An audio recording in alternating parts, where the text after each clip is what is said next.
Don't we all love a good underdog story? I remember growing up with a movie called Underdog or something about this a bunch of retrievers or something, I don't know.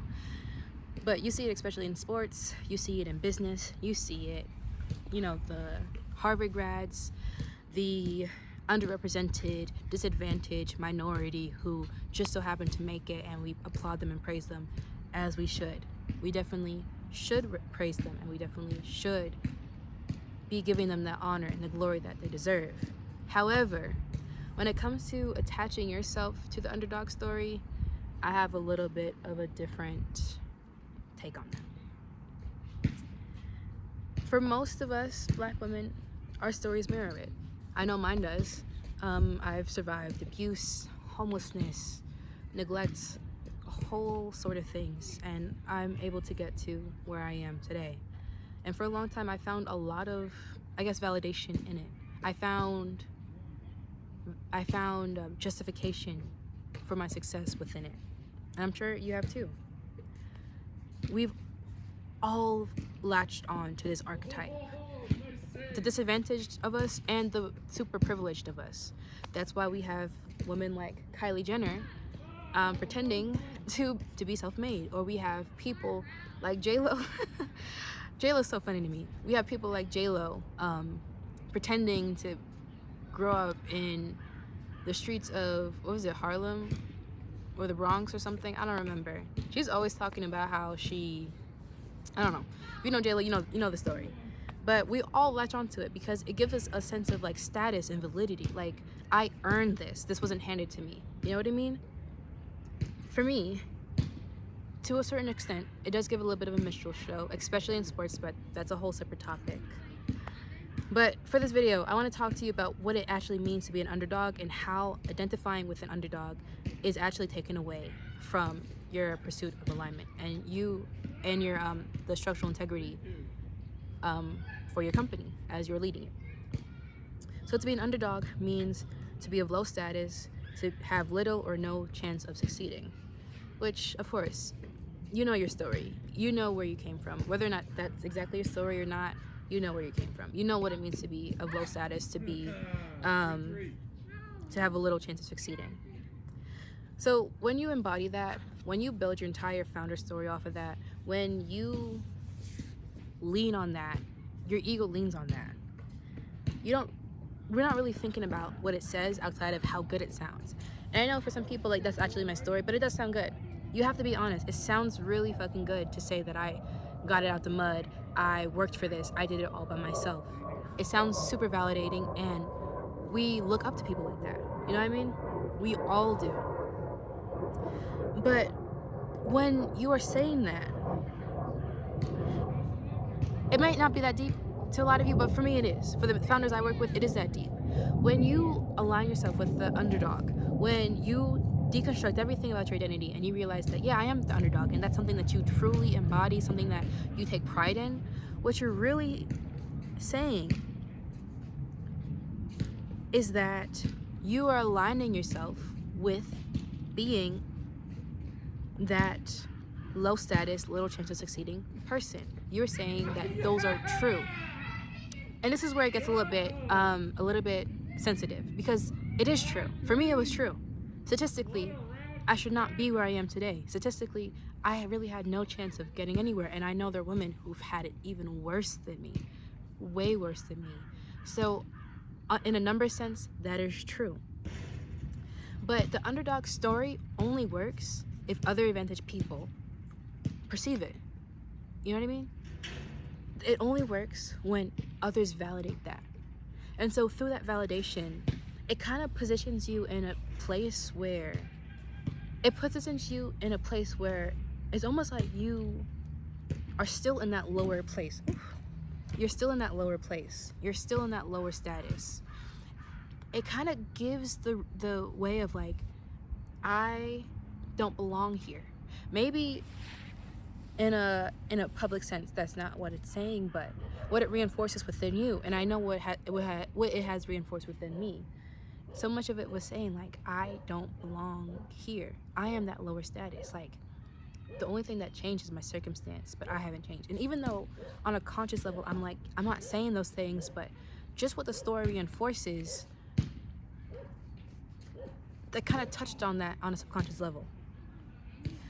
And I always like to tell everyone, not everyone, but I guess the spiritual Black women founders I work with, you were chosen. Like, this vision that you have already contradicts that story. On a systemic level, the state of our country and everything may have positioned you in a disadvantaged, lower status, low chance of succeeding kind of state, but that was never the reality of who you are. That was never the forecast for you, because you were chosen to in such a way that your impact was meant to ripple generationally, to ripple on a collective mass scale. And I always like to remind you, like, that was a circumstance, but it's not your identity. When you're an underdog, it's often conflated with your identity. And so when that story gets conflated with your identity, that's when things get tricky. That's when you start to reinforce a part of yourself that's not true. Being an underdog, the main issue that I have with being an underdog or identifying with the underdog is that it puts you in a position to prove yourself. When you know where you come from and all the odds that you faced, and oftentimes, especially in underdog stories, traditionally, they're trying to prove themselves to other successful people, right? You put yourself in this position to prove who you already are. And I talk about this all the time. When it comes to building an alignment, you have to be a self-generative person. You can't rely on external institutions, people, whatever, to give credence to who and what you already are. But when you're the underdog, what's expected of you and what's traditional for the story is that you're doing everything in your power, reading all the odds just to be validated. You know what I mean? It's almost like, let's say, Michael Jackson. Like, I guess in the institution of the NBA, yes, you do have to prove yourself. So it's a little bit different. But when it comes to business, or no, I can't even say it's completely different, because you have to believe you are before you are. If you've watched the movie, I forgot what it's called, but the movie where it chronicled like Serena and her sister, I should know her name, I'm sorry, I'm bad with names.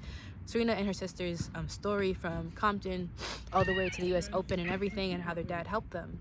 Their dad casted a pretty specific vision for them. They knew who they were before they even had their name down on paper anywhere. They've been practicing, they've been visualizing, they've been forecasting their success for a long time. And I remember in the video, Serena's sister, Venus. Yeah, the dad was, Venus was seen just kind of looking out at the court, and Serena was getting a lot of press and success, and the dad came over, and he just noticed, his daughter was a little bit sad, I guess. She was a little bit, just feeling a little bit left out, because she's good too. And he kind of spoke into her, and to me that was very prophetic. And I can't remember exactly what he said, but he basically just spoke to like her own trajectory and how it's imminent, and just reaffirmed that within her. And by the end of the movie, we saw exactly what Venus accomplished, and her run was incredible and is incredible. She has done such amazing things along with her sister. And so that didn't come from anywhere. That didn't come from nowhere. That didn't come from happenstance or luck. That was instilled and forecasted and prophesied and cultivated. You know what I mean? So when you're the underdog, and when people position you as the underdog, I believe it's a bit undermining, because yes, circumstances do give us an understanding of, I guess, the probability. But when it comes to who you are, the probability was never low. The only thing was overcoming all that was thrown at you, but the imminence of what you were called to build was always there. And so I always tell women to detach themselves or unenmesh themselves from that identity of the underdog, because yes, it's great to beat the odds, but also it is not good, and it's contradictory to your alignment to prove yourself. You already were, even in the odds, even in the slums. It doesn't matter where you come from, whether you come from the worst city in the world, homeless, abused, an immigrant, and you came here poor. It doesn't matter what it is. What you were called to build is imminent. And that eminence is solidified through your alignment. And that's exactly why I exist, because so many of us have been sold so much stories about what's possible. And for me, everything I do has just been impossible, has just been low odds. And for a long time, I took so much pride in being the underdog, because failure, I've became very accustomed with failure from a really young age. But my resilience and my perseverance was something that kept me forward. So that strive, that hustle, that grind that I identify with, because it made me feel like my success was validated through those things, kept me from choosing an alignment. The underdog story is a story of struggle. It is.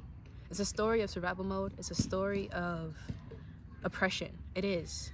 And that's just a section. It's a chapter. It is not the full thing.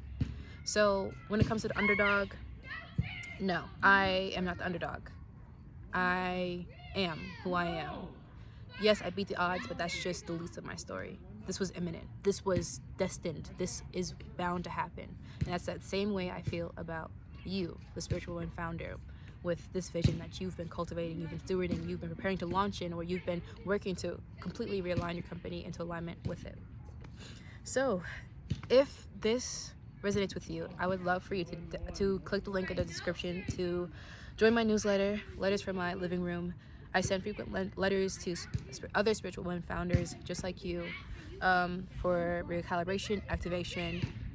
I send wisdom and revelation just to help you on your journey of foundership and alignment. So that sounds like something that you're interested. I would love for you to click the link in the bio and put your email in, subscribe, and I won't spam you, I promise. I will see you in my next video. Thanks for stopping by. Have a good one.